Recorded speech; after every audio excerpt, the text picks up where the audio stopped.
Hello kids, welcome to my channel Marathi CBSE. Marathi CBSE या चॅनलमध्ये तुमच्या सगळ्यांचं खूप खूप स्वागत. मराठी CBSE हा एक असा कन्सेप्ट आहे ज्यामध्ये आपण CBSE पॅटर्नचं मॅथ्स मराठीमध्ये समजून आपण आधीच्या व्हिडिओमध्ये पाहिलं. सिंपल ॲडिशन पाहिली, युजिंग ऑब्जेक्ट्स पाहिले, फिंगर्स यूज करून ॲडिशन कशी करायची ती पाहिली. तर आता आपण बघणार आहे सिंपलच ॲडिशन पाहणार आहे, पण त्यासाठी ॲडिशन करण्यासाठी आपण इथे नंबर लाईन यूज करणार आहे. आता नंबर लाईन काय असतं ते आपल्याला आज बघायचं आहे आणि नंबर लाईन यूज करून ॲडिशन कशी करायची ते आपण पाहणार आहोत. नंबर लाईन एक सिंपल लाईन असते ज्याच्या दोन्ही बाजूला ॲरोज असतात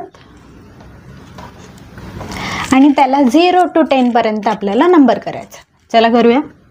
0 1 2 3 4 5 6 7 8 9 10 दिसते नंबर लाईन. आता आपल्याला ही यूज करायची, तर त्याच्यासाठी आपण सिंपल एक्झाम्पल घेते. 3 + 2.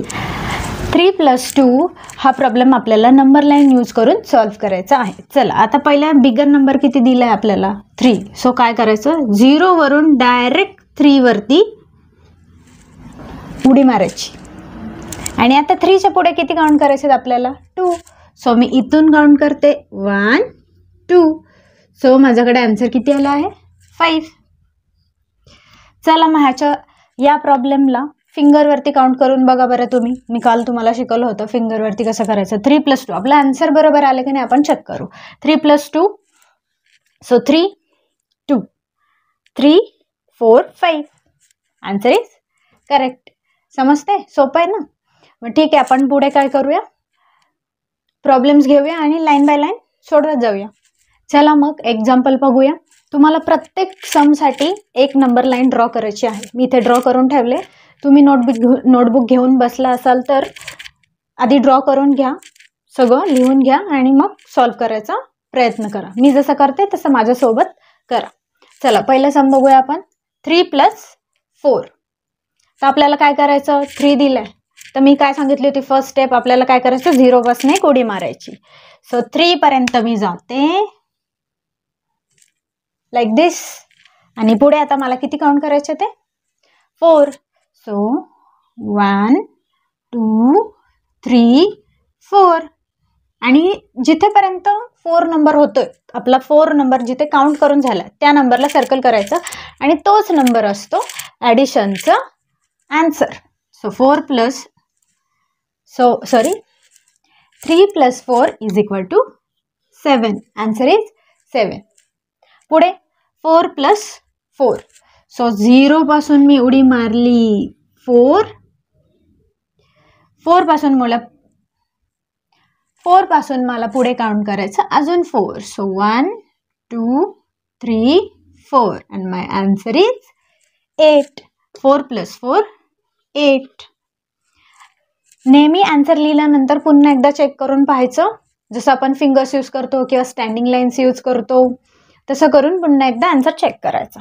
सो 5 + 2 आपल्याला आता उडी कुठे मारायची, डायरेक्ट 5 वरती. 5 पासून पुढे किती काउंट करायचे ते आपल्याला बघा. 5 + 2 सो 2 1 2 डिजिट आपल्याला पुढे जायचंय.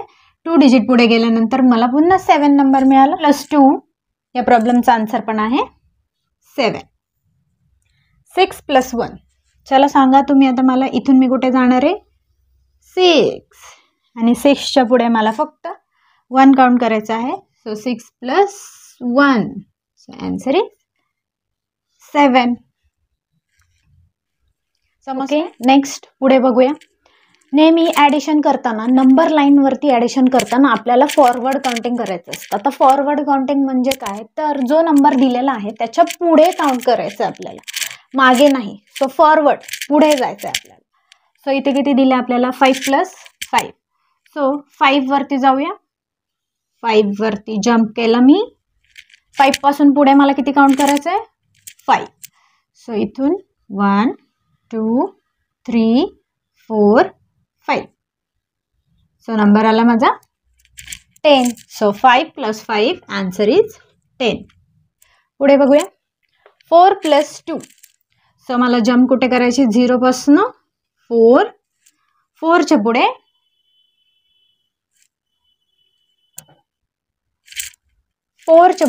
2 काउंट करायचे.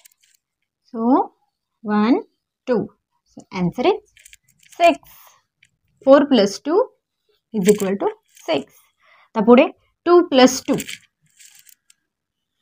2 1 2. 2 + 2 आन्सर इज 4.